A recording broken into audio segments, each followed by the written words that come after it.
আসসালামু আলাইকুম। শেখ হাসিনার বিরুদ্ধে তারেক জিয়ার অ্যাকশন শুরু।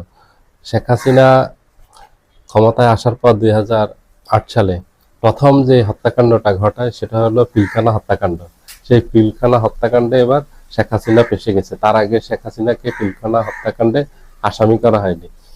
সেখানে অন্যান্যরা আওয়ামী লীগের অনেক নেতা আসামি হয়েছে।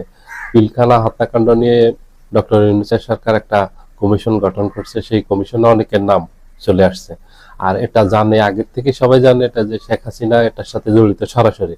শেখ হাসিনার সরাসরি নির্দেশে এই পিলখানা হত্যাকাণ্ড ঘটছে, যে 57 জন হত্যাকাণ্ড সেনা সদস্য হত্যাকাণ্ডের শিকার হয়েছে 2009 সালের 25শে ফেব্রুয়ারি।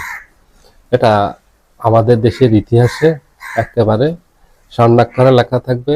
শেখ হাসিনা আমলে যে 57 জন সেনা কর্মকর্তাকে হত্যা করছে, এটা অতীতে কখনোই হয়নি। এটা